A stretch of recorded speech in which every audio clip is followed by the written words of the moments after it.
Okay, everybody, we are back here at Ambush Studios, Meat and Potato Show, Conservative Talk in Awesome Rock, talking to our great friend here, Bill Coleman, running for City Council and Mayor itself. And Bill, you just spoke off the camera about a few things that are coming up in the city. Talk about that one more time, please. The Worcester Business Development Corporation, which takes properties in Worcester and markets them for development, has a public hearing tonight on the 16th of September about the Wyman Gordon property at Madison Street in Worcester. And that property is somewhat, it's limited to manufacturing, but they're looking at clearing that property and setting up something to develop. And they want to hold a public hearing tonight about that. Plus, there's a candidates forum tonight at Worcester City Hall. And it'll be the first of a series of candidates forum. What time is that? Oh, that's going to be 6 to 7:30 for the candidates forum. And I think the public hearing is going to be 6 o'clock. And so they're going to conflict right there.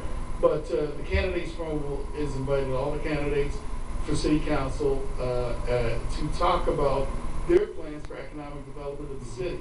So I think it kind of ties in. But there's an opportunity that the citizens watching this, those who are alumnus of Worcester, once lived here, you can contact city government and even suggest, although you may not live in the city anymore, what you'd like to see done in Worcester. I mean, we've got this huge parcel of land, I think it's 23 acres, the old Wyman Gordon manufacturing, Right. and it's just kind of sitting there. And we need to develop that area.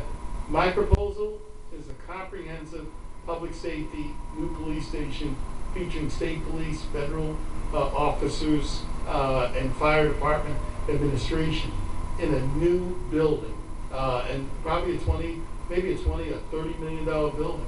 Right now, we have a chance to get a building like that built at probably 80%, not our costs, but at the federal, and we may have to go $50 million. Our building that is on Lincoln Square, we only paid $5 million for that building. And with cost overruns, it's probably put in about another $10 million over the years, because the building was outdated 6 months after it opened. It had nothing for internet. It had nothing. The air system, the quality of the air system is so bad that it was just a building. Yeah, when you look at the side of the building, you see these gigantic air tubes that are bringing air. Bill, let me stop you there, though. Let me stop you there, because I've done this on my show. You're talking about a new center. You're talking state police, federal, having a central location. You're talking about what, under the Patriot Act and NDAA, is called a fusion center, where instead of Worcester being in charge of Worcester and the police of Worcester being in charge of Worcester, you're talking about bringing in federal. You're talking about bringing in various concepts of the National Defense and Authorization Act, various aspects of the Patriot Act. I have an issue with that over surveillance, going after American citizens here. This is an issue with me. Is it going to be a fusion center where federal, NSA, CIA, everyone comes into this fusion center here? You can see it all over the web. Or is this going to be Worcester Police? Is this going to be our own police station? Well, my vision is a new police station for the city of Worcester. When they built the one that's currently at Lincoln Square, the proposal was to invite federal officials, state and local, state and federal, state police, to have offices there. Right. Just to have offices, not running the city. The city will continue to run its own operation. Right now, we have 369 police officers. We have 26 of them are women. Our population growth is expected to increase by 20% over the next 8 years.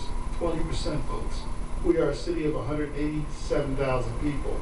Yeah, we're going to go 200, 250 real soon. Well, we need, right now, we're bringing on 20 police officers with a class that's happening in the fall.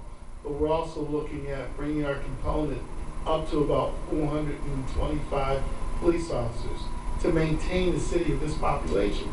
We are not Ferguson. We are not cities around the country that are having drastic issues.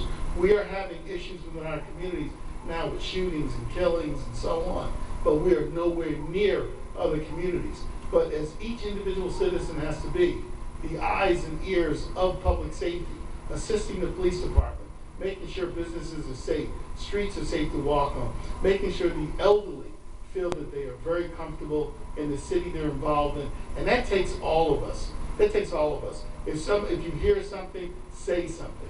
If you're not, and I'm talking about the people who take the bus, people who walk the streets.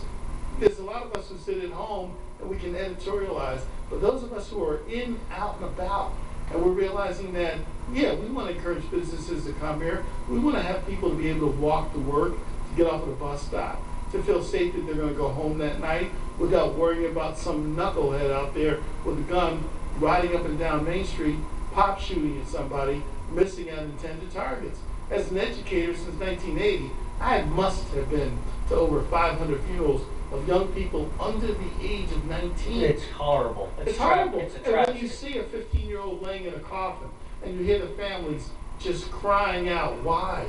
This is unnecessary. And then you realize that this kid was not even the intended target. Why inflict that pain? I've organized rallies against violence in Worcester.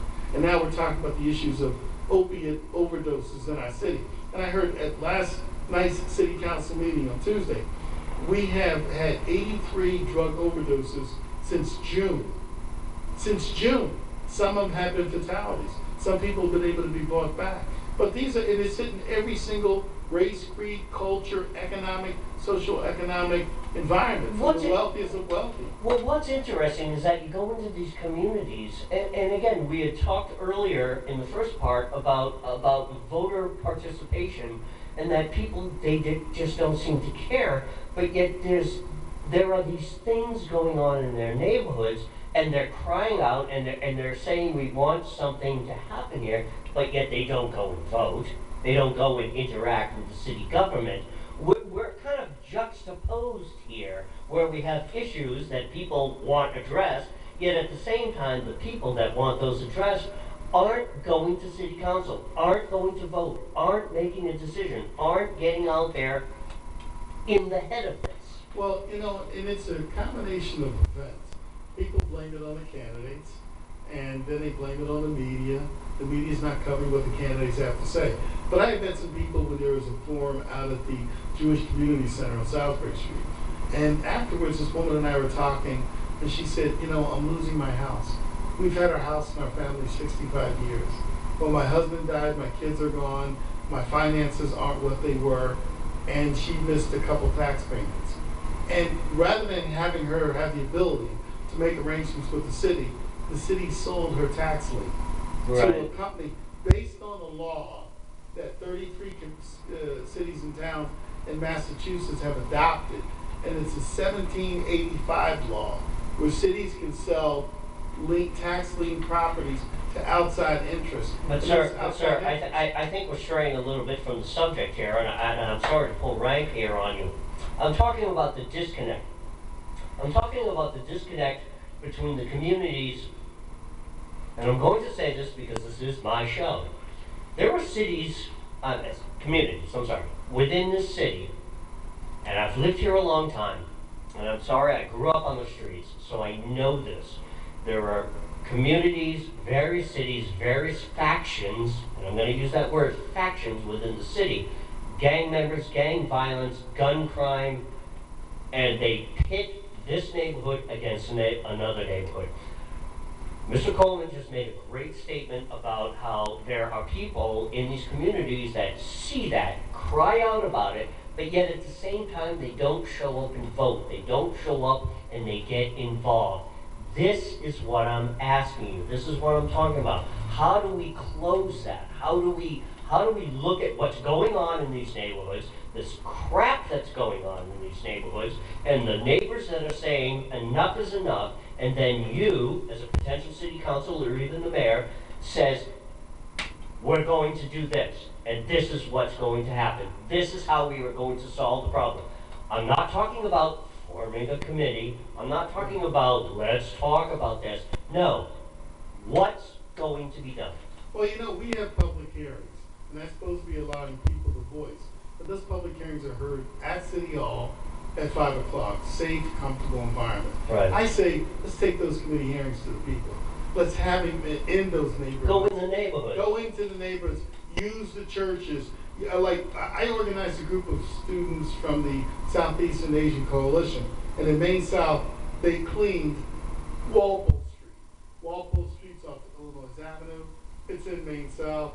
It had all kinds of trash and everything there. Right. It was I a know. dumping ground. These kids, almost 32 kids, spent 6 hours cleaning this street, and they were rewarded. It was grateful that over at Price Chopper on Cambridge Street, they sent over 6 really large pizzas to feed these kids.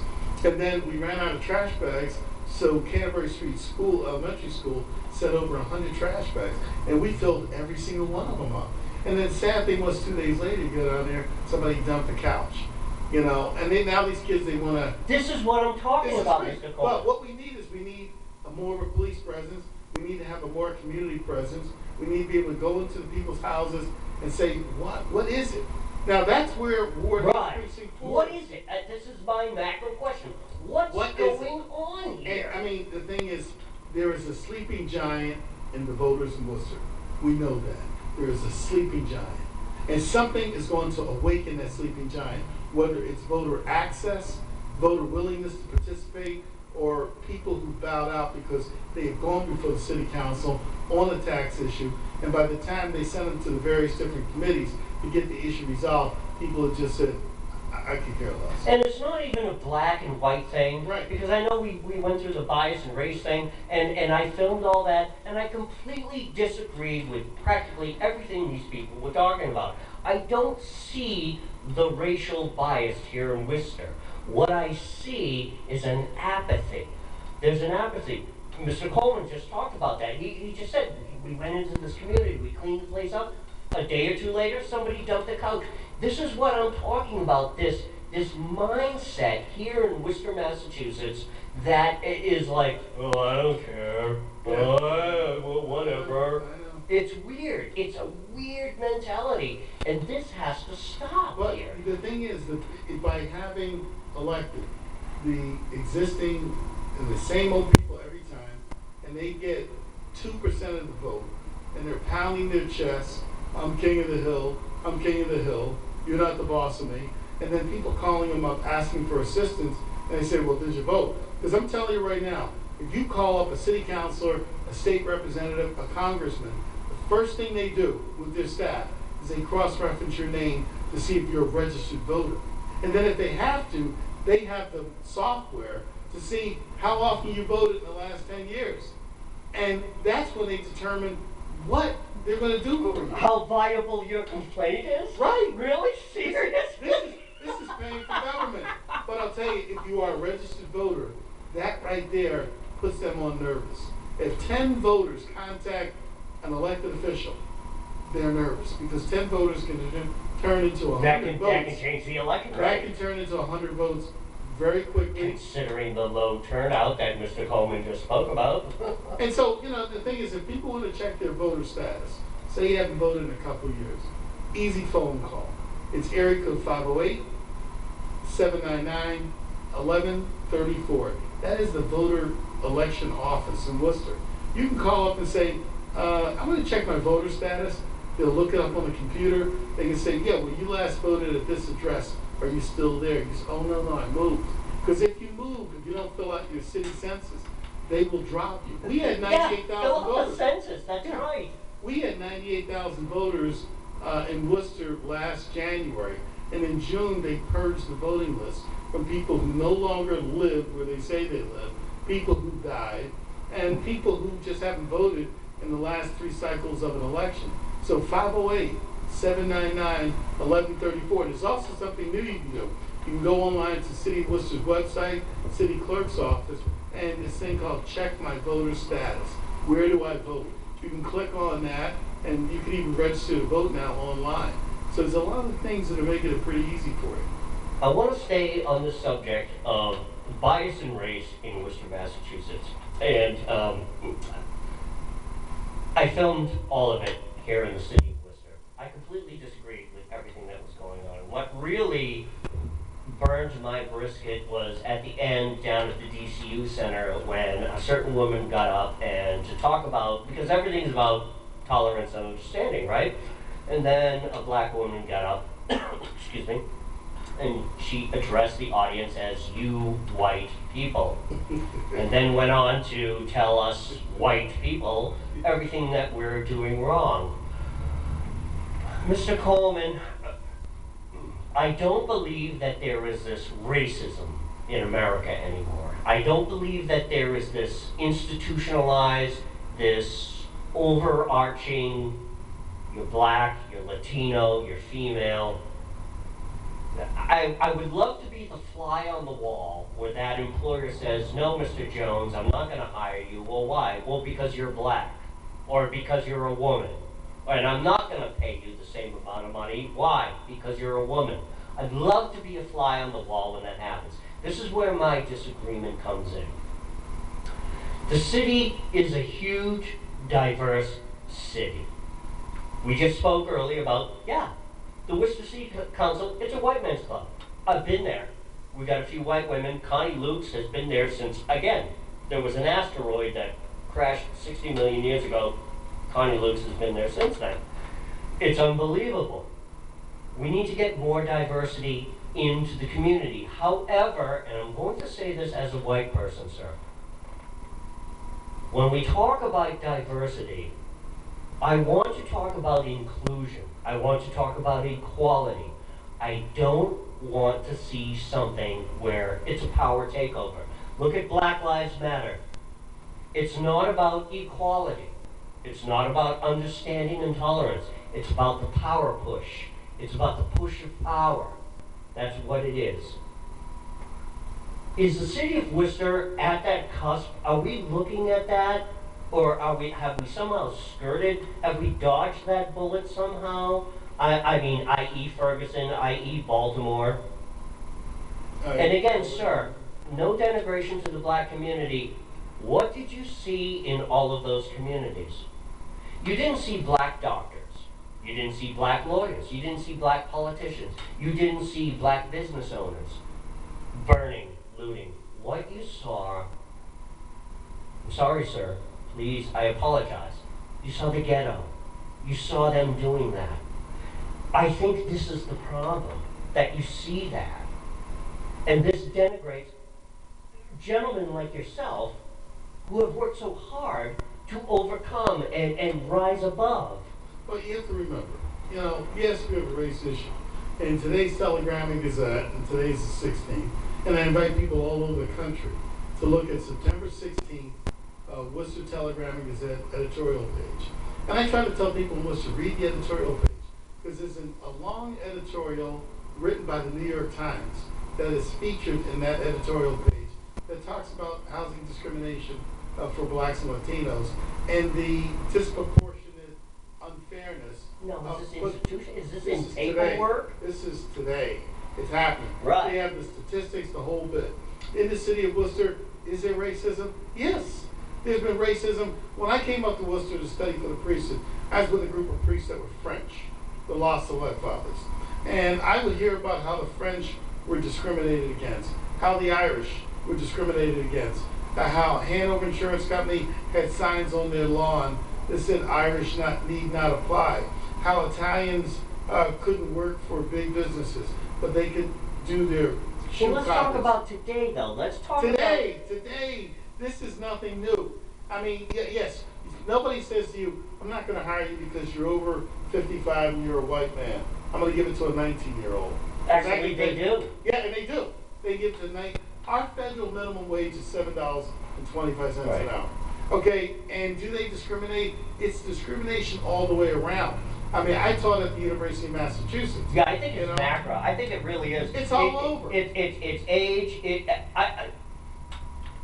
He might have actually come full circle in my point that I was saying that, yeah, discrimination exists, but it's in all-encompassing. It doesn't matter if you're black, female, Latino. It matters if you're old, sometimes even white male. Yeah. I'm 51.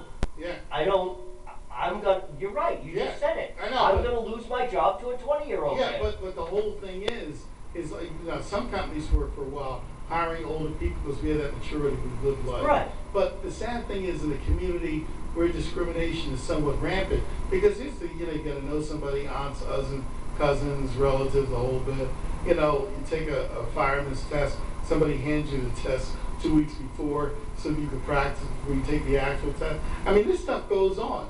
And and I've been a fly on the wall to hear somebody saying, well, my cousin's taking a fire department test. I said, wow, how much that book cost?